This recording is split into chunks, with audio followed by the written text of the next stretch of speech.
Kami sadar bahwa kami telah tersesat. Kami pun melewati rumah tua itu lagi.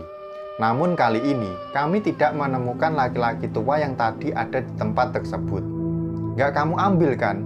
Biasanya, uang itu untuk tumbal. Siapa yang ambil uang itu? Bisa jadi dia tumbalnya.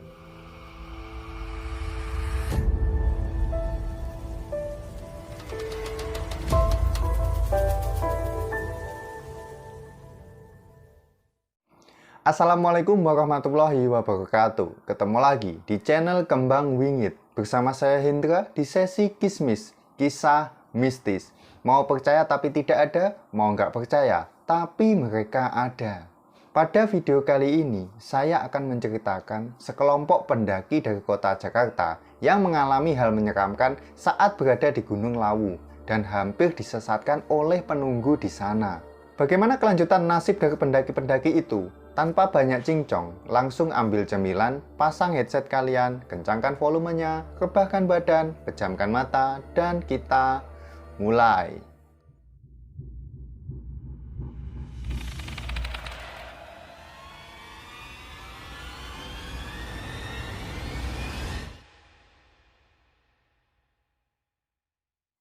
Kisah ini saya alami sendiri beberapa tahun yang lalu, tanggal 14 Desember waktu itu. Saya dan dua kawan saya dari Jakarta berangkat naik kereta dari stasiun Pasar Senen ke stasiun Solo Jebres.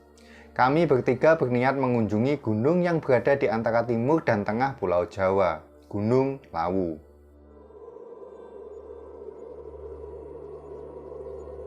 Awalnya kami cuma bertiga, tapi di kereta kami bertemu beberapa kawan pendaki lain yang kebetulan juga mau ke Gunung Lawu.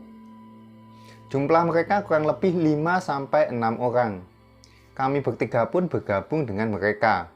Lumayan, ada tambahan teman ngobrol. Jam 8 malam, akhirnya kami sampai di stasiun Solo Jebres.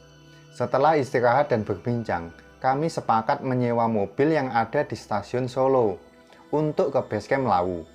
Basecamp Cemoro Sewu namanya. Sesampainya di basecamp, kami dan pendaki yang lain langsung istirahat agar bisa recovery dan mengumpulkan cadangan tenaga untuk perjalanan esok harinya.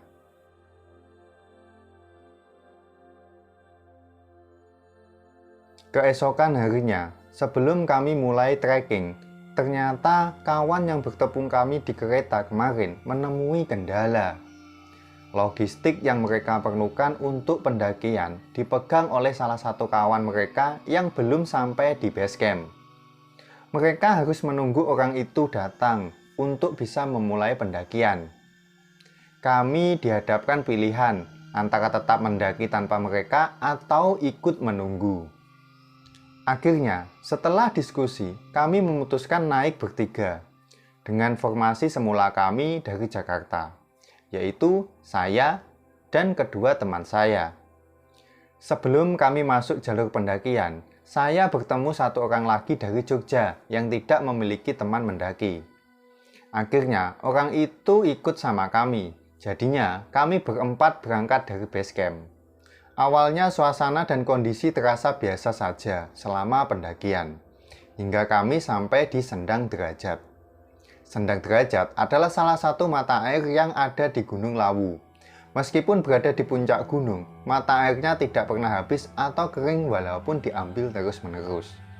Air sendang ini dipercaya dapat memberikan keajaiban bagi orang yang meminumnya.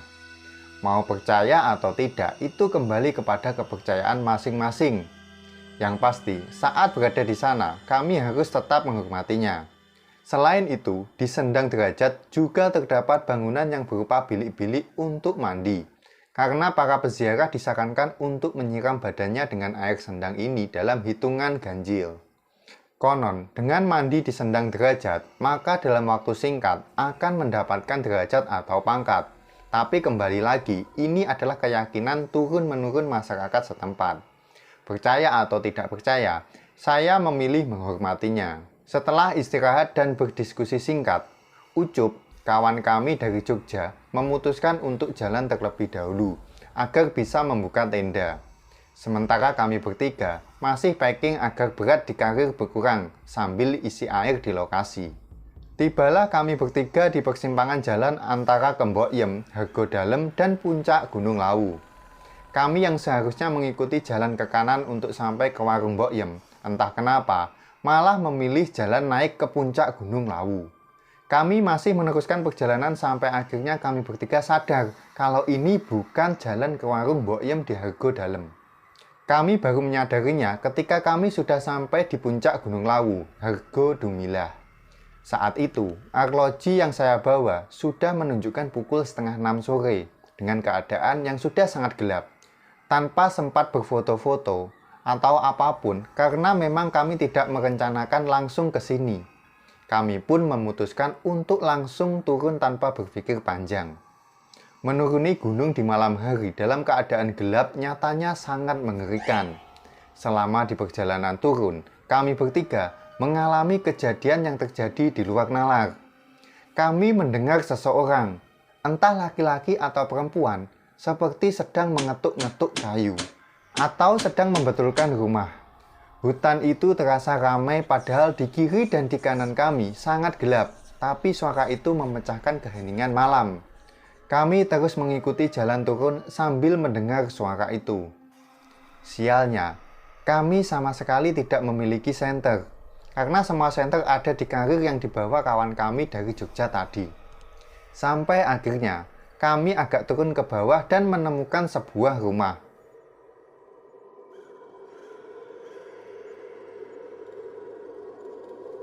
Awalnya, kami tidak tahu itu rumah apa. Rumah yang terkesan kuno tapi masih terawat dan rapi. Saat kami ingin melewati dan sekedar istirahat di rumah itu, tiba-tiba ada seorang laki-laki tua yang keluar dan bertanya dengan nada yang sangat halus. "Mau kemana, Mas?" Kemunculannya yang tiba-tiba sontak membuat saya kaget. Tapi setelah saya lihat, beliau hanya laki-laki tua biasa. Saya pun mengatakan tujuan kami dan kenapa kami berada di sini sekarang. "Saya lagi cari warung Mbok Yem, Mbah. Soalnya teman saya ada di sana bawa tenda. Kita nggak bawa apa-apa," kata saya. Laki-laki tua itu menjawab, "Kalau Mbok Yem turun lagi, lurus terus ke bawah. Nanti di sana kalian ketemu orang banyak. Tapi kalian jangan terlalu malam ya sampainya," nasihat beliau. Saya dan kedua kawan saya pun berterima kasih atas petunjuk tersebut dan langsung melanjutkan perjalanan.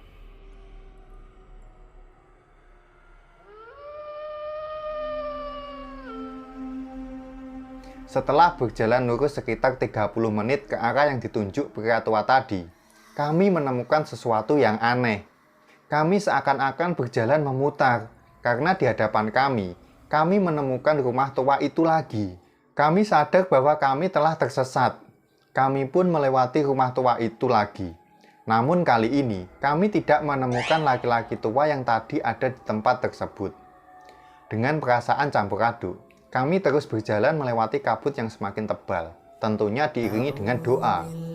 Sampai akhirnya, kami bisa bernafas lega setelah bertemu dengan beberapa pendaki dan bersama-sama menuju ke warung Mbok Yem.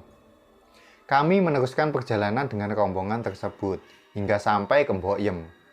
Selama di puncak Gunung Lawu, semuanya berjalan dengan normal tanpa hal ganjil apapun. Hingga tibalah saat kami harus turun gunung.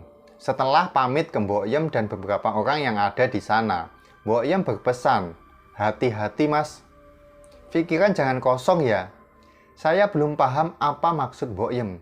Saya cuma mengiyakan omongannya dan berlalu pergi.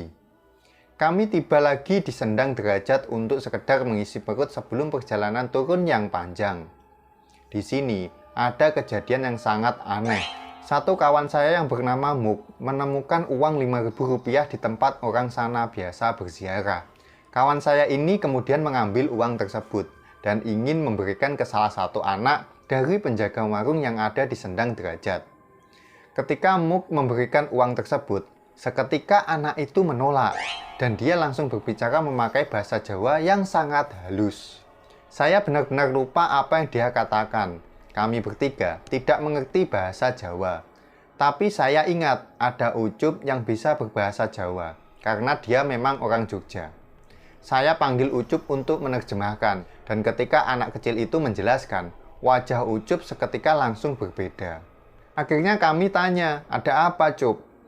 Ucup kemudian menjelaskan, kata anak ini, "Kalau mau uangnya bilang dulu sama yang ada di dalam sana." Kami tidak tahu itu siapa, karena benar-benar tidak ada siapa-siapa di dalamnya.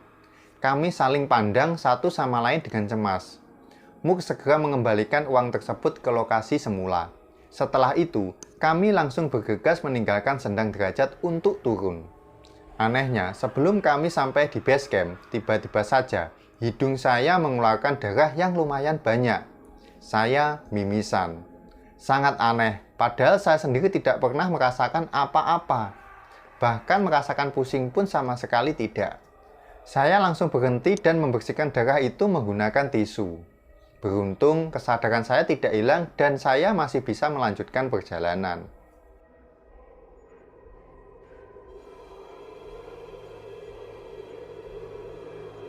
Sesampainya di base camp, kami sebenarnya ingin langsung cerita pengalaman kami. Tapi karena sudah terlalu capek, kami memutuskan untuk bercerita kalau kami sudah istirahat.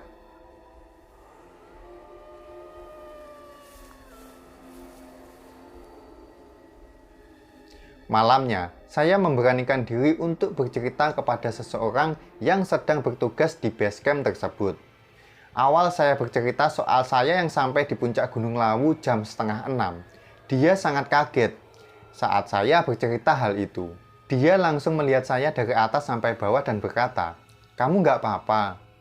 Nggak ada kejadian apa-apa?" Saya menggeleng. "Ya ampun mas, kalau sudah jam 5 ke bawah itu, disarankan jangan naik ke puncak Lawu." Duh Gusti, saya kaget mendengarnya. Ketika saya tanya kenapa, dia hanya bilang, "Pokoknya jangan, takut terjadi hal yang tidak diinginkan." Setelahnya, saya lanjut cerita bahwa saya bertemu dengan laki-laki tua di sebuah rumah kuno. Dan kali ini, dia benar-benar kaget dan langsung bertanya, "Di mana?" "Di petilasan." Saya jawab, "Bukan.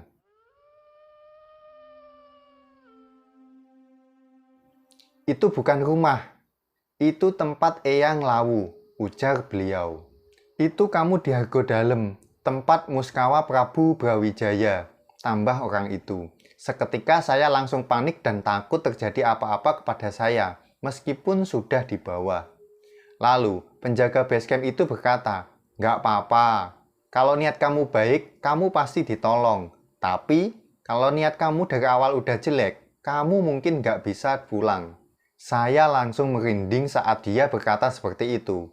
Syukurlah saya ditunjuki jalan oleh beliau dan tidak mendapatkan perlakuan yang aneh-aneh. Lalu saya lanjut cerita bahwa saya dan kawan menemukan uang 5.000 di Sendang Derajat. Penjaga itu kemudian bertanya, "Nggak kamu ambil kan? Biasanya uang itu untuk tumbal.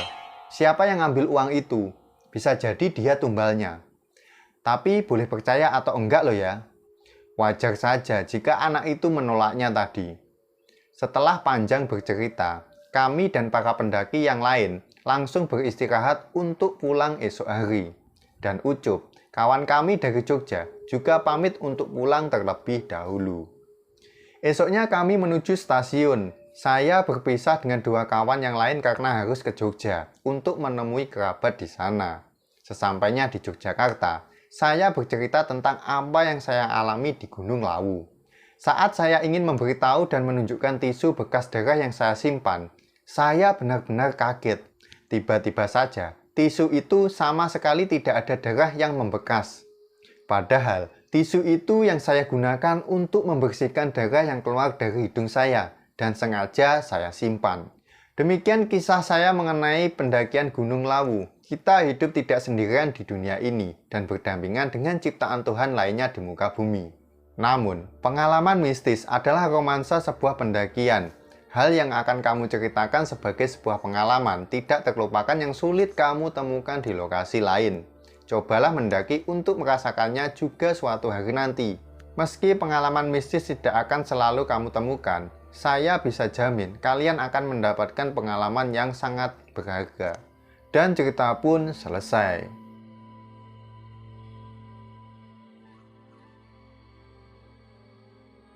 Oke guys, itulah tadi cerita horor pendaki Gunung Lawu yang mengalami mistisnya gunung tersebut. Bagi kalian yang ingin mengirimkan cerita pengalaman horor, silahkan kirim cerita kalian ke email di bawah ini ya. Nanti saya akan bawakan di sesi Saib, Saksi Gaib. Cerita yang kalian kirim harus panjang ya.